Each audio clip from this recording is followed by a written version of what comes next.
తొలి ఏకాదశి లేదా దేవశయని ఏకాదశి లేదా శయని ఏకాదశి ఆషాఢ మాసంలో శుక్లపక్ష ఏకాదశి తొలి ఏకాదశి అంటారు. చతుర్మాస వ్రతాలకు ఇదే మొదటి ఏకాదశి కాబట్టి తొలి ఏకాదశి అని పేరు వచ్చింది. 2026లో తొలి ఏకాదశి జూలై 25 శనివారం వస్తుంది.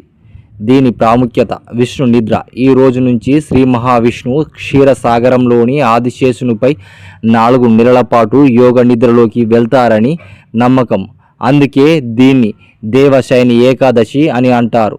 చతుర్మాస ప్రారంభంలో తొలి ఏకాదశి నుంచి కార్తీక శుద్ధ ఏకాదశి అంటే ఉత్తాన ఏకాదశి వరకు 4 నెలలు చతుర్మాసం. ఈ 4 నెలలు సాధువులు ఒకే చోట ఉండి తపస్సు ప్రవచనాలు చేస్తూ ఉంటారు. ఉపవాసం. ఈరోజు విష్ణుమూర్తిని పూజించి ఉపవాసం ఉంటే పాపాలు పోతాయని మోక్షం లభిస్తుందని భక్తుల నమ్మకం. చరిత్ర పురాణ గాథలు. దీనికి సంబంధించిన ప్రధాన 2 కథలు ప్రాచుర్యంలోకి ఉన్నాయి. మాంధాత చక్రవర్తి కథ. భవిష్యత్ పురాణ పూర్వం మాంధాత అనే చక్రవర్తి రాజ్యంలో 3 ఏళ్ల పాటు కరువు వచ్చింది. ప్రజలు పశువులు అల్లాడిపోయాయి. రాజు అంగీరస మహర్షి సలహా అడిగాడు. అప్పుడు మహర్షి ఆషాఢ శుద్ధ ఏకాదశి నాడు నీవు నీ ప్రజలకు అందరూ కలిసి ఉపవాసం ఉండి శ్రీహరిని పూజిస్తే వర్షాలు కురుస్తాయి అని చెప్పాడు. రాజు అలాగే చేయగా వెంటనే వర్షాలు కురిసి రాజ్యం సుభిక్షంగా మారింది. అప్పటి నుంచి ఈ ఏకాదశి వ్రతం ప్రాచుర్యంలోని ఉంది. విష్ణు యోగ నిద్ర కథ.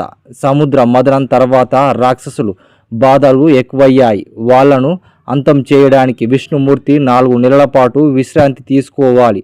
అందుకే ఆషాఢ శుద్ధ ఏకాదశి నాడు ఆయన పాలసముద్రంలోకి వెళ్ళి నిద్రపోతాడు. ఆ 4 నెలలు బ్రహ్మ శివుడు లోకాల్ని చూసుకుంటారని చెప్తారు. కార్తీక శుద్ధ ఏకాదశి నాడు విష్ణువు నిద్రలేస్తాడు. దీన్నే ఉత్తాన ఏకాదశి అంటారు. ఈ రోజు ఏం చేస్తారు?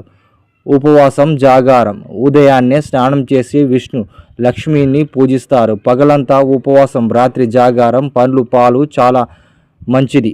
పండ్లు పాలు సాత్విక ఆహారం మాత్రమే తీసుకుంటారు. పఠనం విష్ణు సహస్రనామ స్తోత్రం, భగవద్గీత చదువుతున్నారు. దానం బ్రాహ్మణులకు పేదలకు అన్నదానం వస్త్రదానం చేస్తారు.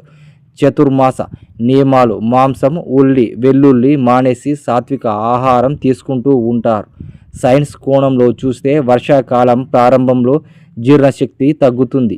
ఈ 4 నెలలు ఉపవాస నియమాలు పాటించడం వల్ల ఆరోగ్యం బాగుపడుతుంది అని పెద్దలు చెప్తూ ఉంటారు. సంక్షిప్తంగా చెప్పాలంటే తొలి ఏకాదశి అంటే భక్తుల ఆరోగ్యం, ప్రకృతికి 3 కలిసిన పండుగ. దేవుడు విశ్రాంతి తీసుకునే రోజు, మనం మనలో చూసుకునే రోజు.